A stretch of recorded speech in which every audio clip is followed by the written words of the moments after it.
in. Welcome into Behind the Brand Podcast. I'm Adam Hayes. To my right is my co-host, Bob Paden. In the middle is our guest today, T. Ray Phillips with Family Business Legacies. Welcome. Well, thank you guys. Appreciate that. Yeah. This is kind of what, round two, if you will? Round 2-2. Yeah. Round one with you, but round two with you. It's kind of fun to be back. Fair. It's always great to have you. Thank you. Appreciate that. So T-Ray, there's more to T-Ray than meets the eye. Oh, gosh. Are you sure you only have an hour of a podcast for this? We got as much time as you want. Is it like peeling lettuce or an onion? Well, there's a little bit of both, right? Yeah. Depends on whether you want flavor with a little tears. No, so T-Ray is a family name, and granted, and I'll spell it because this is where everybody kind of is convinced that I'm lying. T period Ray, capital R-A-Y. And so he says, oh, well, the period. So what does the T stand for? I'm like, well, it doesn't. It's part of my first name. Well, he said, but you have a period. I'm like, well, on my legal document, T period Ray, that is my first name. I have no middle name. And they're like, that can't be. That can't be right. You know, it said, and I'm like, well, you're right. The computers hate it, right? Yeah. Whenever I try to put that in, they say, I'm sorry, you need to enter in your legal name. I'm like, that's what my document says. Right. So it's right here on my birth certificate. Now, history behind it is my great-grandfather, is that right? Yeah, great-grandfather was Thomas Ray. And his son was T. Ray, right? Or his nickname was T. Ray, but he also was Thomas Ray. But the thing got around to where I guess he didn't like he always went by T. Ray. And when my dad was born, so my grandfather was Junior, Thomas Ray Jr., but my dad was T. Ray the third, meaning the Ray got moved from the middle name to the first name. Right. Thomas disappeared except for the period, right? And away we go. So only to make it more. Fourth, so I'm the fourth, even though technically I'm the second, right? Yes. Right? Yes. Yeah, even though I'm the second. I mean, we're from Oklahoma. We can do these things, right? Rules don't apply to us. And then, so only to make it more confusing is when our son was born, we said, well, let's move the Ray back to the middle name and bring back the Thomas. Our son is Thomas. However, Thomas Ray, okay. Ray, but he's the fifth, right? So we just said we're going to keep the numbering only to make things more confusing. Who's the fourth? Yeah, well, right. At least you have a story behind it. We have a story behind it. So what's the most unique name that you've gotten called on a telemarketing call? Right. I will. Telemarketing may be different, but I get Ray a lot. I get Trey a lot, right? Yeah. If they don't see the period or if it's kind of close together. But I will say is not necessarily telemarketing. What I get a lot of times is T-Rex. Granted, T-Rex. Yes, I'm a dinosaur. Can you read? And not just that, but there's well, sort of, and I kind of have fun with that. But I will say this happened way back when I was a kid. Right, and so you call in those radio shows and say, request line, and I'd say my name, like T-Rex. Well, evidently, what was it? You're the musician. There was a musician, right? T-Rex. Yeah. I don't know who it is. I never listened to the guy, but whoever that musician was is T-Rex. And so most will not the dinosaur reference. Those in the radio still reference the T-Rex, the musician. So I get that. That's my most unique. Okay. Otherwise, I'm the dinosaur. What's the craziest name you've ever been called? That's incorrect. That may not be appropriate for camera broadcast. All right, we'll skip over that. Well, funny enough, my grandfather, because we're from Oklahoma. I'll forget about that. Yeah. His was Taylor A. Mm-hmm. And I think the A stands for something. But I'd have to now go look it up because it makes me wonder if that's in Oklahoma. There is a little bit of the two-name thing that is probably playing, Billy Bob, Jimmy Ray, all those things. T-Boone, right? Yeah. And see, and again, I don't think on T-Boone Pickens, I don't think the T stands for anything. It's a T, right? It's a T. I think it's just a T. So we're allowed to do that in Oklahoma. Right? It just takes you longer to get things out, so you have to put, Well, here's the other letters pressure. and periods. That's true. But here's the other pressure it puts on me. I have a unique name. It's one of those names like nobody forgets the name, correct? Right? That means I have to work 3 times as hard to remember everybody else's name, right? Yeah. I mean, it has been a lifelong exercise. I've got to remember their name. How do I, so it's how's that working? Well, I was probably better before I became a little older, right? And I started losing my brain cells, right? So, it varies by mileage. That's exactly right. I'd say maybe I've gotten worse at it over the years. We all Adam is bearded man with hat. Yeah. That's what I call it. hat beard. Yeah. Right. So it's still an exercise that I undertake of saying, got to remember the name. I generally is if I don't say that person's name 3 to 4 times in the next first 5 minutes after meeting, I will have forgotten it. It's gone. I think everybody's got that way, but I know I've got the higher pressure because people will still remember me. And I'm like, who was that? T-Ray. No, it's not T-Ray. That's me. Anyway. So Family Business Legacies. Tell us a little bit about that.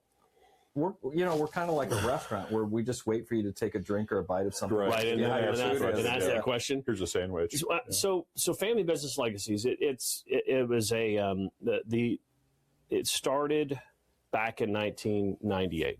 So I had gotten into the financial services business in 96 after spending about 4 years in more of the health insurance world, serving, rural farming families or small businesses in the rural communities. But I wanted to be more kind of in the community here because I was always traveling, more than an hour and a half outside and not really spending much time in Indianapolis. And so I got into financial services, but 2 years in, I looked back at the whom I was serving, who did I really enjoy doing business with, and it ended up being it was still privately held, family-owned businesses. It was just that's who I naturally enjoyed being around. Nothing against them, and there's people who do really, really well serving them. I'm really not good with doctors and engineers. Yeah. They need help just like anybody else, but it's a connection. So that was a natural thing that kind of came about. And so I shifted my practice to become more intentionally concentrated on working with the owners of privately held companies. And from that, it even narrowed it further down into construction, manufacturing, distribution, some agriculture. There was some natural progression in agriculture. And then I liked to stay within a pretty defined area so that I'm not, I don't necessarily want to always travel 3 hours to go see somebody. I will, but I'd rather not because you don't need to. Yeah. And so from there, I was introduced. So I had my practice. It wasn't the current name, the business, the current name that it is now. But I had been introduced while I was developing my practice to a group out of Oklahoma City that my dad was affiliated with. My dad was a state and business planning attorney. Okay. And these guys in Oklahoma City had developed this workshop and service model to also work with family-owned businesses. And they called themselves Family Business Partners. And spent a lot of time intentionally saying, how do we work with other advisors that serve owners and collaboratively work to help them through that? I'm like, well, shoot, they're doing what I'm already doing up here.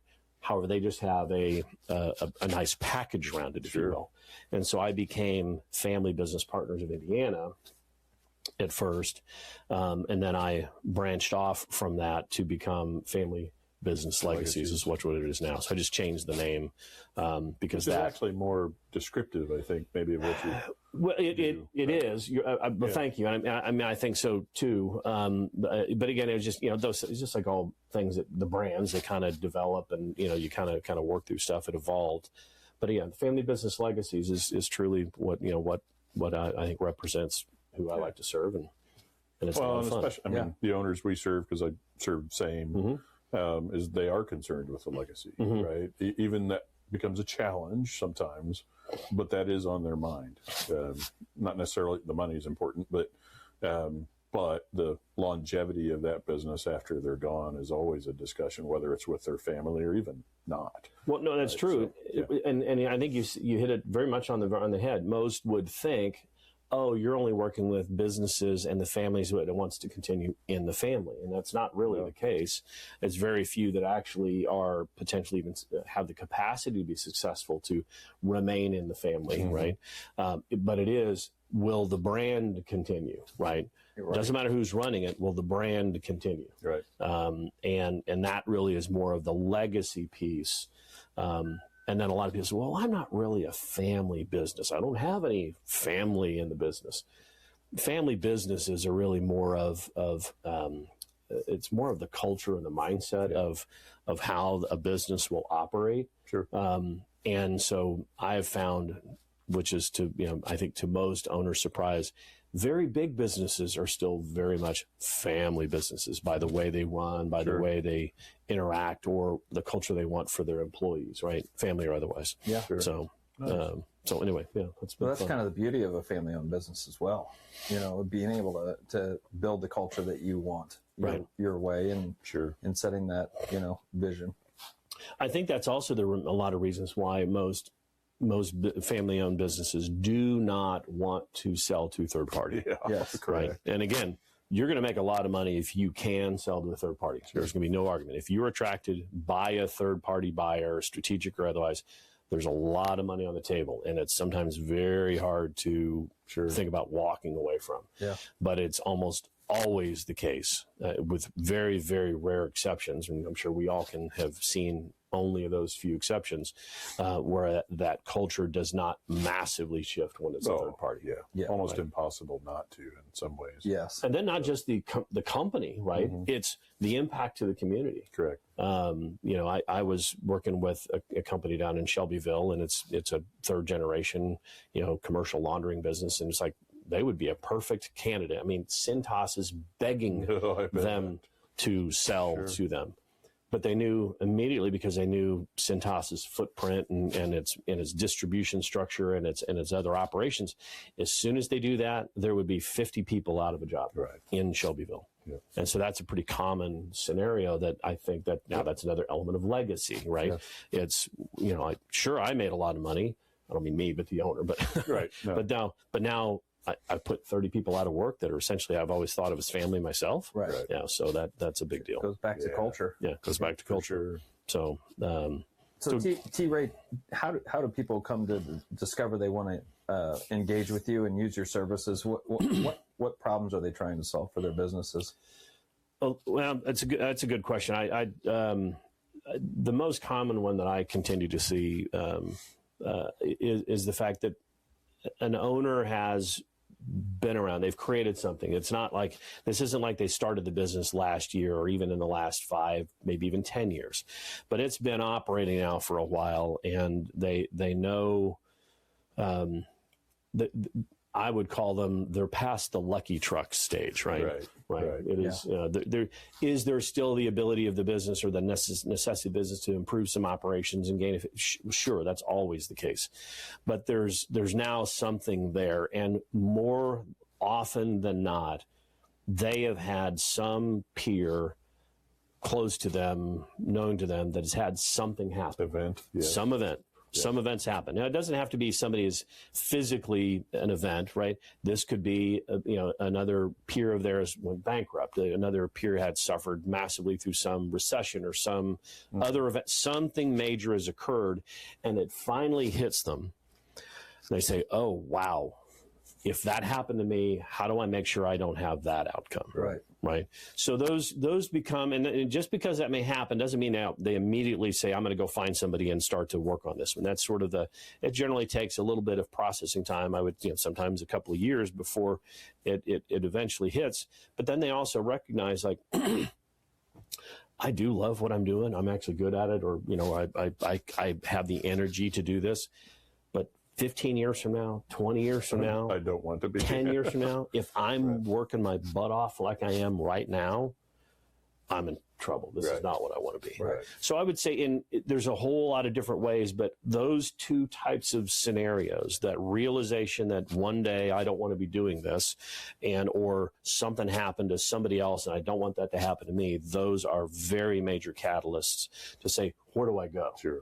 And a lot of times they'll turn to their accountant or their attorney, and sure, they can put together some legal document, or some larger accounting firms have a business specialist inside of their, operation. But I wouldn't necessarily call either of those things truly legacy planning, business continuity planning, comprehensive view of their life. I call it full comprehensive. It's absolutely correct. Full comprehensive succession planning, right? In a way that doesn't look like, hey, you have to sell to a third party, right? Yes. So, what did that make me just think of? Go on, Adam. Sorry. I just thought, it's gone. I'll think of it later. So you've been doing this since 1998? Mm-hmm. Formally, yes. Yeah. Mm-hmm. So tell us about a couple of your favorite scenarios that have happened for you in helping owners. Well, one of them is actually about to finish like within 30 days. And it's not the one you and I are working on, right? Although that's pretty fun too. Yeah. The one that's finishing in about 30 days has been a company guy I've been working with for almost 12 years. And I was invited he was in a peer group, kind of like the ones we all have. It was sort of an ownership peer group. Call it like a Vistage, if most people will know what that is. And I was asked to speak to the group on the subject of exit planning. And I have workshops that kind of introduce what are the challenges and issues and what are some, typical tools or processes owners should consider. Well, one guy started asking me questions, which of course that's the purpose of these workshops, right? That's what they're meant to be. It's educational. and it was, I didn't intend it to come off this way, but it was after about the fifth or sixth question, I said, you know what, here's what we need to do. We need to go offline because you need to hire me. Right. I didn't plan that. I really didn't plan that. I mean, I was not trying to be flippant, and it was just. Well, you spoke it into existence. I spoke it into existence, and to this day, he still tells that story. Like lovingly, he tells that story, right? And the fourth question limit is what you're saying. I tell you what. And so I worked with him, and they're actually they do it's more of a service-based business, so it doesn't exactly fit the construction distribution world, but it's still a very good business. And so we worked through, and since the time we've become very good friends. And I remember he had another advisor, more of an operational consultant, maybe more in the lines of kind of what you do. Right. And he was convinced that his best salesperson, or his best operating, secondhand person, a woman, says there's no way in the world she will ever be able to take over this business. Right. And yet he had an instinct that it was. Challenging. Right. And so working with them, right, over these last years, he put challenges to her.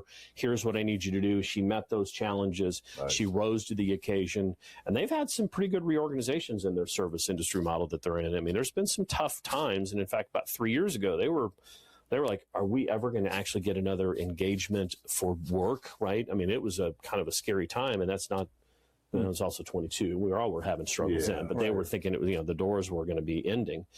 And so we're about to close on a deal. And I was the part I liked the most is that it wasn't we told them, don't go get a bank loan.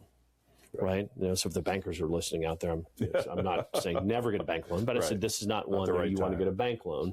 I said, so we designed a very unique salary continuation model, smaller seller note, and some other incentive structures to where and demonstrated to her financially, I'm saying this is a better deal than a bank loan in all of these ways, and it's a better deal in this case for the seller. Now, granted, he could have had if he did get a bank loan, he's de-risked. Right, but even in his situation, he needed some others to carry a note. Yeah, he wanted. He would have to have carried a note, but he also would have probably not have been able to step away as cleanly or as easily or emotionally because he didn't want to just be done. Right, there was that type of stuff. So that's a long answer, but I think it's been only because it's recent. It has been the most enjoyable to see this come about, see her rise up. What period of time did this evolve over? 12 years? Well, I mean, I've been with 12 years, but it was only possible, I would say, in the last 5. Because I had to work pretty hard with them he was like very many other owners. He had all of his eggs in the basket of the business. I'm saying we're going to need to work to create wealth out of the business so that you do not need to sell for a lump sum cash. Which is highly unlikely anyway. So anyway, that's been fun. The other one is one that we're going on to what I call stage 2 of the purchase. Manufacturing client up in Noblesville. He had actually reached out to me 10 years ago, and we did some initial work, but he thought his daughter was going to come into the business and take it over, but that didn't work out as well. But then I didn't hear from him. And then literally 4 years ago, he called me back out of the blue, and I'm like, oh my gosh, how are you? And then he told me his story. And of course, unfortunately, and since that time, his wife had died. The business had gone through its own. He had to step back in, inject a lot of capital. But he had found 2 internal guys who really had stepped up to become really a good team. Sure. One was an operations guy, really operations and finance, and the other one was sales. And Good combo. A great combination. And granted, massively different risk profiles. Yeah. But that's exactly what you need, right? Yeah. You need these different risk profiles. And so my client owner was convinced he needed to offer ownership to both of them, and both of them had to accept the offer. And so to have walked through with him to say, I think if we go down that path, you're going to lose one of the 2 and you need both. Right. He's like, what do you mean? He says, why wouldn't he want ownership? I'm like, because I don't think you recognize the risk profile. Right. That is not what he wants. Yep.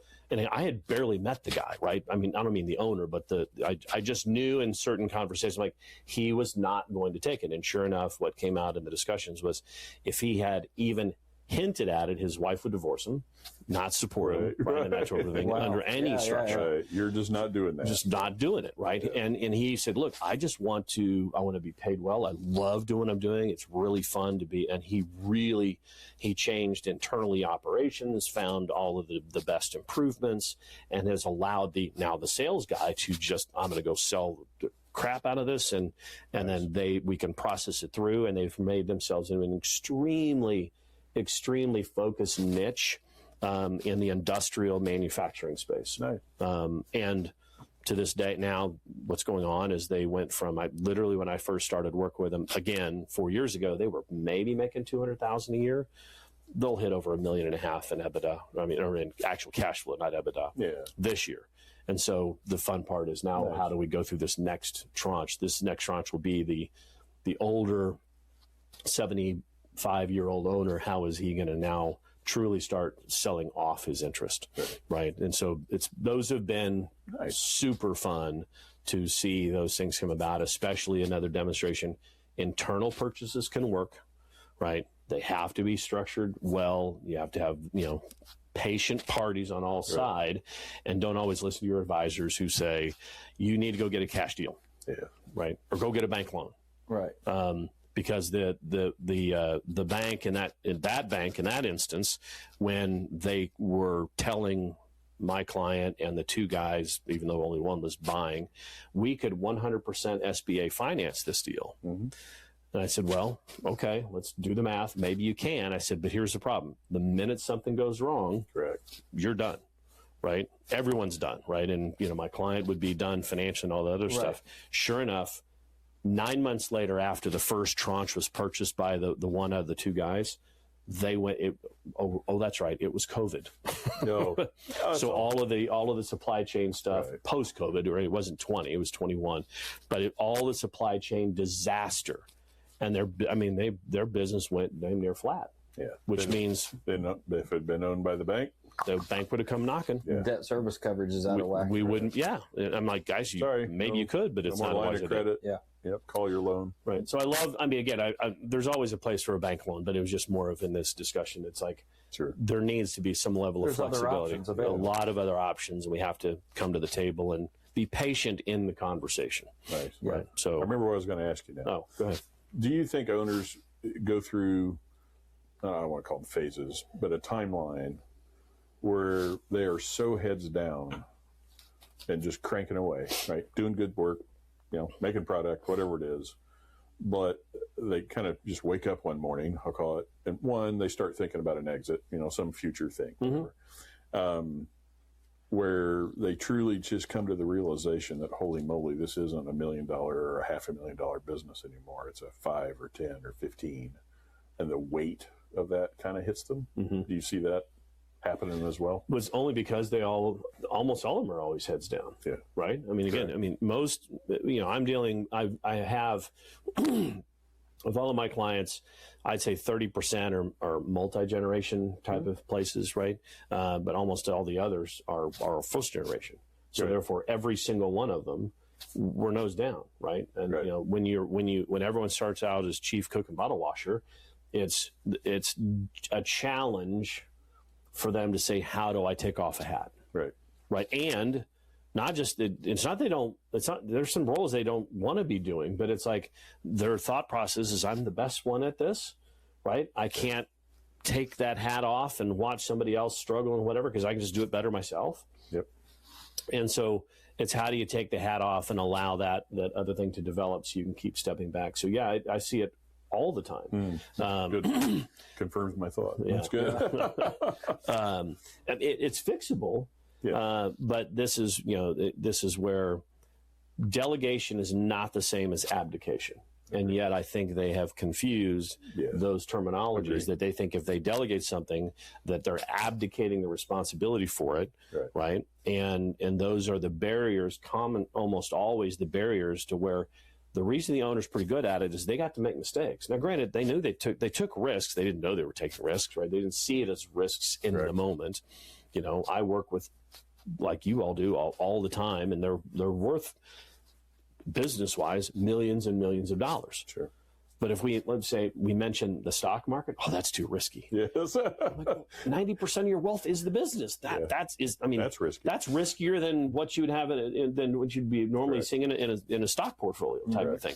But again, this is what they know, and so therefore what they know is no longer really risky to them in that same way. That's a great point. And the roles that exist it comes in the same way. Well, how do I take this? How do I allow somebody else to do it? And if I don't allow them to do it without always fixing it for them, they don't learn from those mistakes that the owner got to learn from. Correct.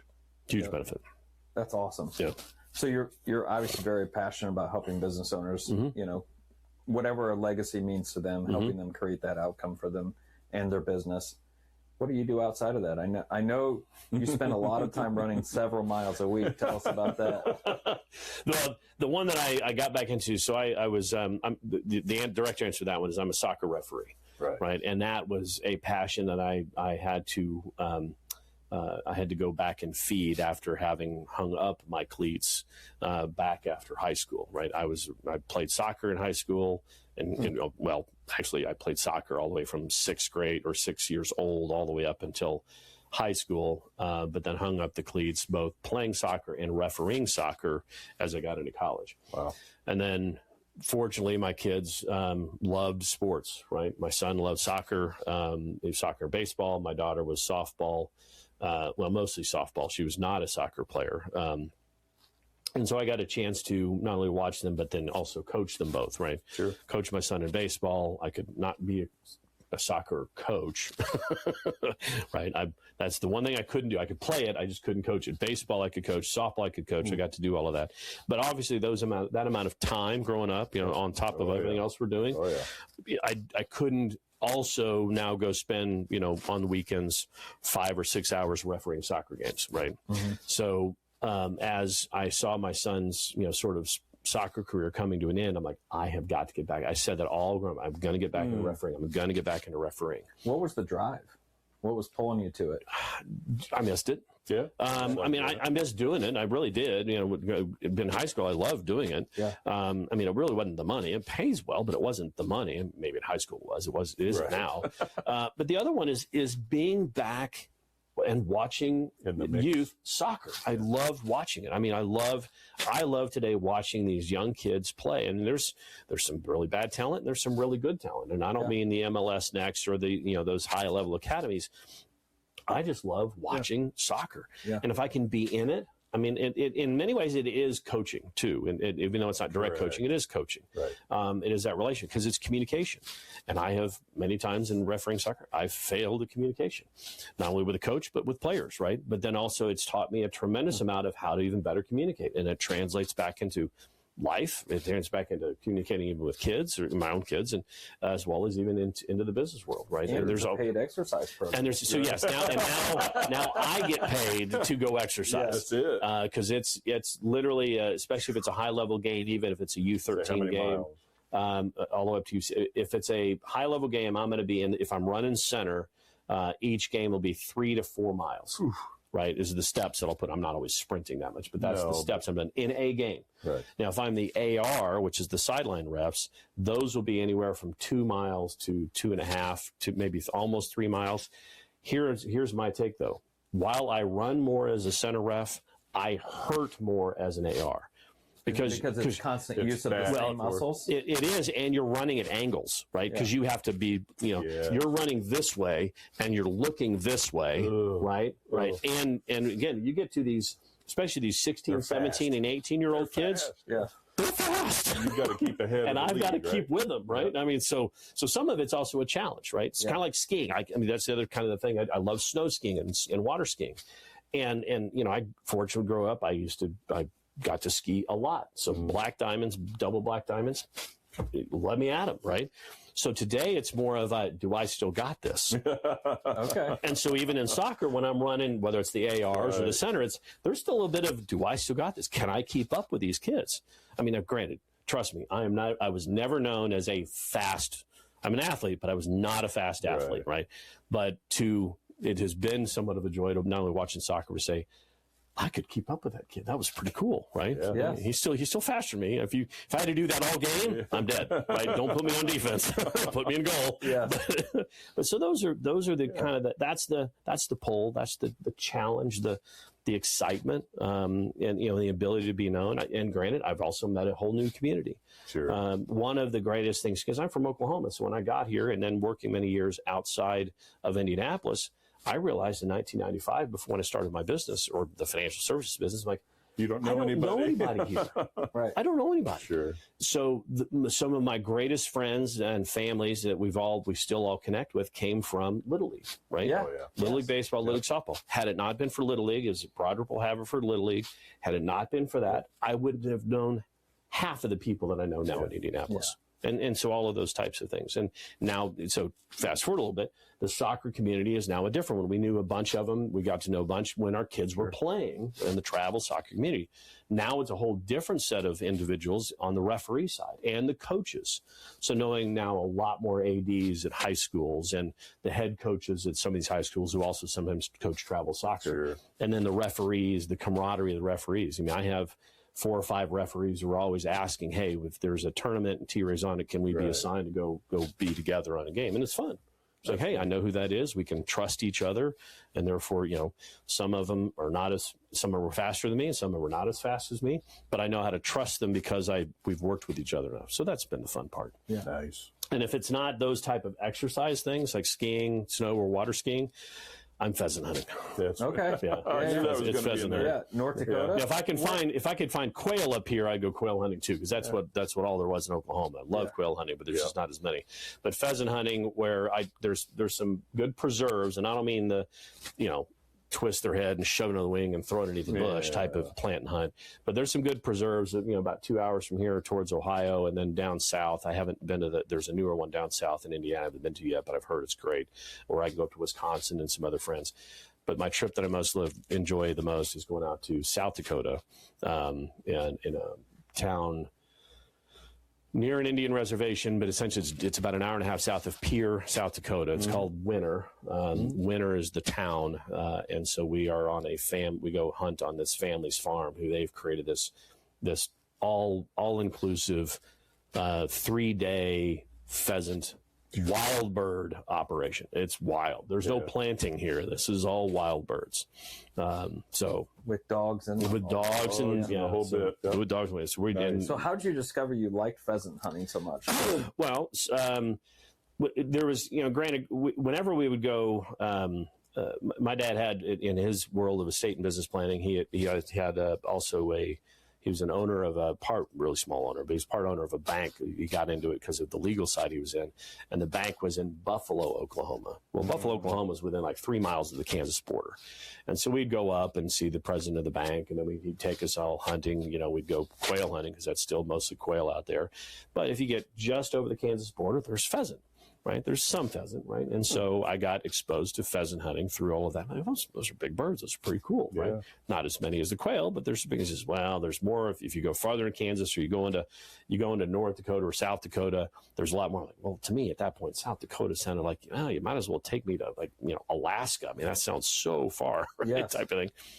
But my dad finally got with all of his buddies. He went to this Jurgensen family farm in Winter, South Dakota.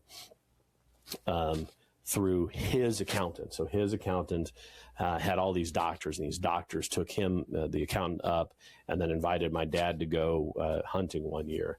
And when my dad went to go hunting in South Dakota at this place, he came back and says, T-Ray, guess what? You are joining me next year. And so the legacy started. So the legacy started under that side. And I happened to go probably at the prime, the absolute prime of any bird hatching population of pheasant. There was, whenever we'd go quail hunting in Oklahoma, of course, you either have the quail or the meadowlarks. Because the meadowlarks look a little like, or a lot like quail. The difference is they have some yellow color and they don't flap their wings in the same way, but it's very easy to get confused. Well, there was a series of time when in quail hunting, I got to love quail hunting without the stories that my dad always told me about how many quail he would find in Oklahoma. And we'd go out and we'd say 1 or 2 coveys in a morning, right? That maybe 30 birds total, right? But it was a great walk. But we'd always see meadowlarks. I'm like, these darn meadowlarks. Like, can I just shoot these? Well, they're songbirds. You can't shoot songbirds. Right. So therefore, patience of learning and all this other stuff. And so I never got spoiled in quail or even pheasant hunting. I just didn't know what I didn't know. I heard stories, but I never experienced it. Dad took me up that first year to South Dakota. And I have never seen more birds fly that I could actually shoot in my life. Right. I mean, they were just all over the place. It was, in fact, there were a couple of drives that were, when I say drives, you're driving, you're walking through, probably through corn or maize or whatever the case. There's a couple of drives. I was so overwhelmed because I'm like, I don't know where to shoot because they're all over the place. Right. Oh, and by the way, you can't shoot the hens. Right. That's, quail, you can shoot, both male and female quail. In pheasant country, you can only shoot, they call them cocks or roosters, but you can only shoot the males. Yeah, right. When you see hundreds of birds flying, you don't know what you're shooting at. How do you ID it? You can't. The good news is you can't ID it. I had not had that much experience at that point. That's why it's so overwhelming. The roosters, the cocks, when they get up, they have a certain call, right? And so there's a garbly call, and it's very distinct. And they also have, 9 times out of 10, they have a longer tail. And so by recognition, you do it, but you have to see a lot of them at first to recognize it. Because quail get up and it's that pattern. And if you get 10 or 15 of them, it's kind of startling because it sounds like a machine gun going off under your feet. When you have a pheasant going up, which is 10 times the size of a quail. Oh, really? They flap in the same way as a quail does, but they're bigger wings. So now it's a really big machine gun, right? It's like a helicopter, but there's 5 or 6 of them going off underneath your feet, right? I mean, it's extremely startling, but it's very thrilling. It's all with a shotgun, so it's all safe, right? It's all really safe. I think I'll stand back. I was wondering why. What was it?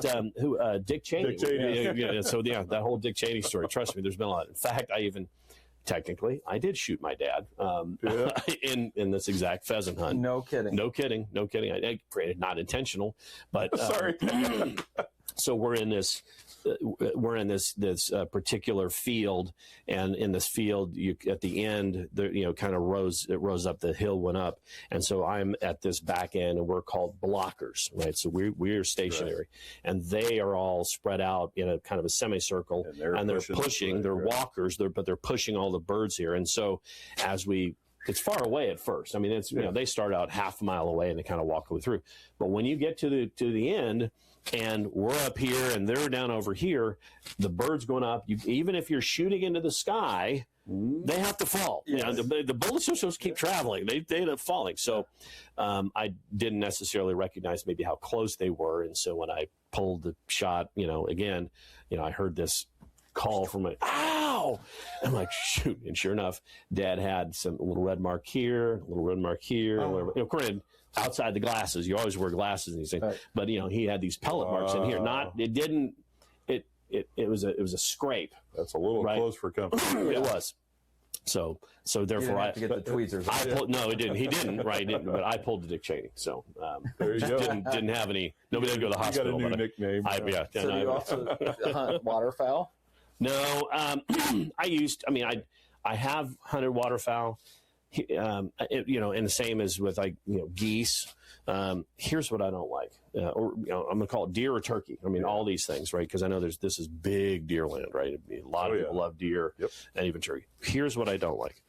I don't like going somewhere and sitting in the absolute darkness in 30-degree weather or water, right? You're sitting in water, cold, when you can't talk, right?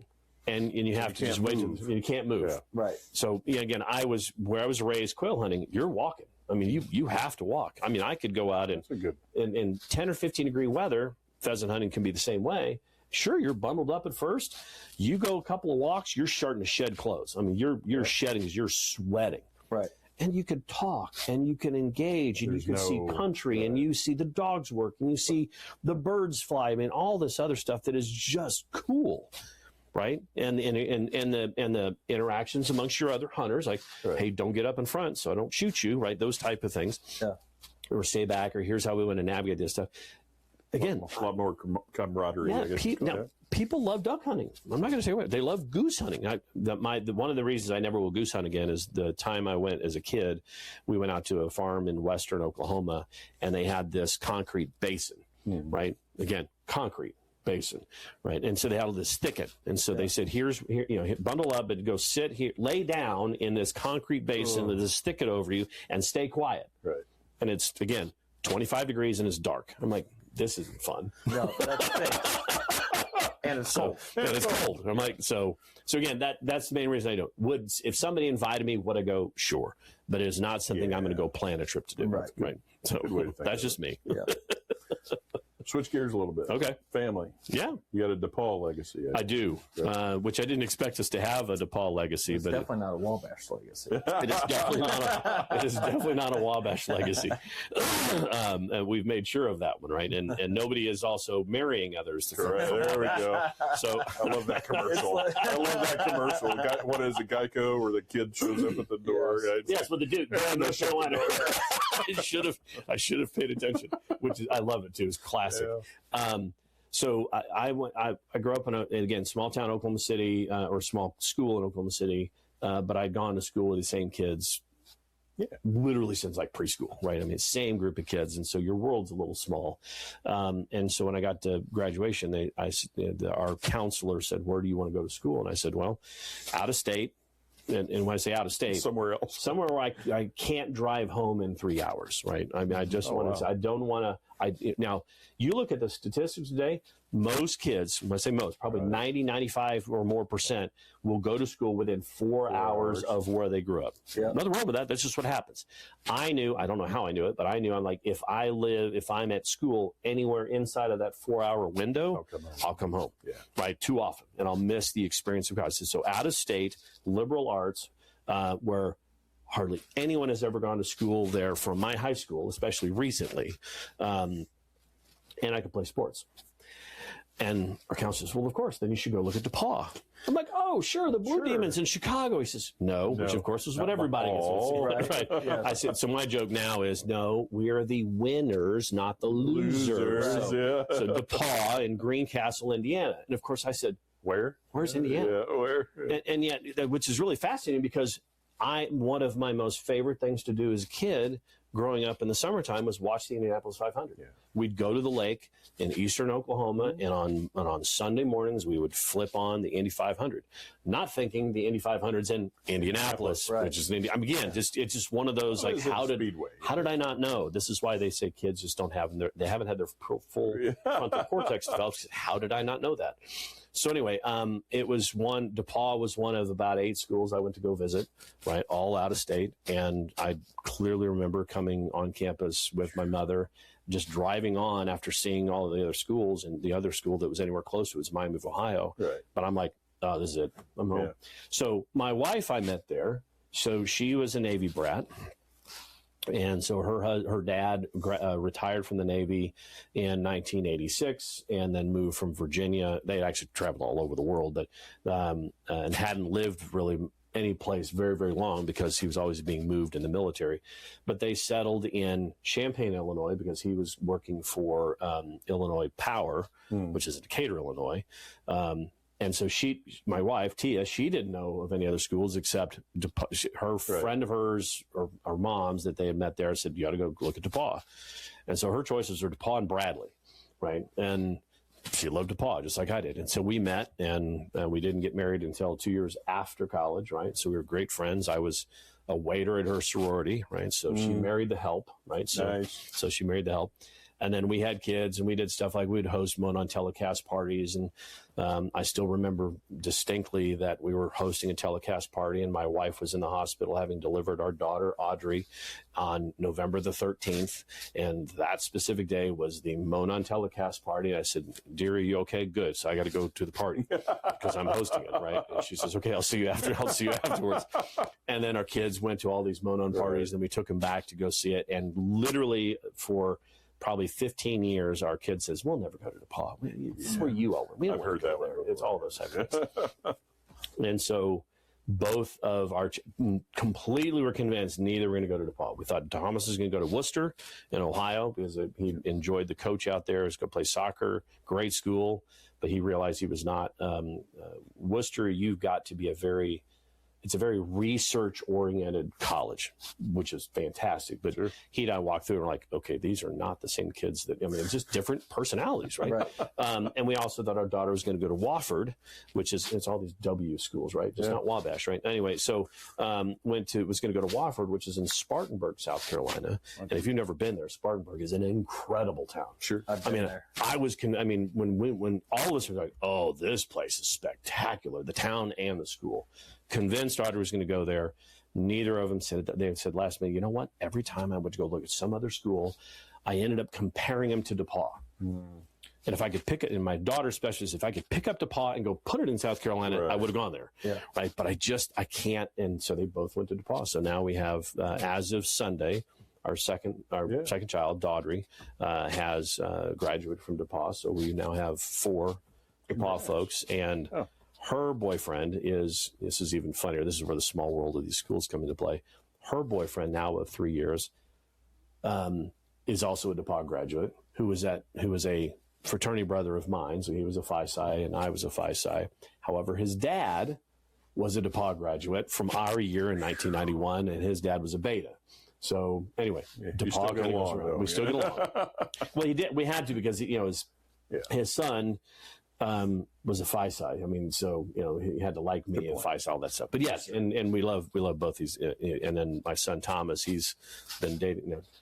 His girlfriend did not go to DePauw, right? So that's maybe we missed the whole legacy piece, right? But anyway, but also not Wabash. Also not. Well, it'd be hard for her to go to Wabash. Yeah, it's right. She could try to break the rule, but I'm not sure that would actually work really well.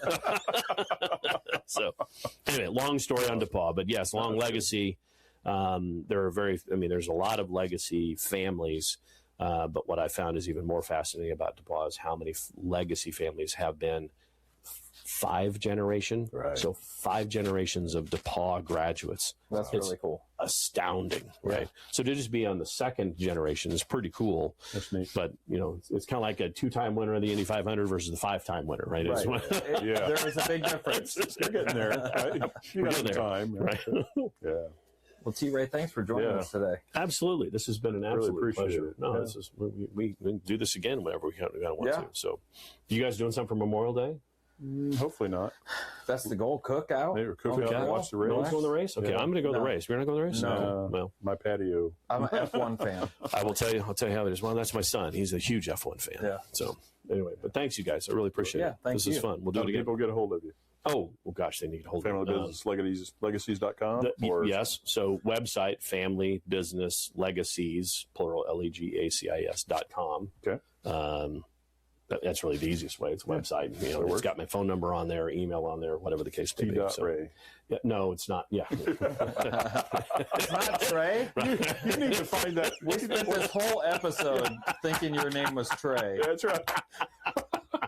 You've got to come up. You got to buy the domain T.Ray. Oh, I do. Well, that's a good idea, right? But then even the computers will still hate it because it's got to be DOT. Yes. Ray. Troy.Ray. There's a story behind the brand, right? There you go. Right. Awesome. Thanks, guys. Appreciate it. You're welcome. You bet. That's awesome.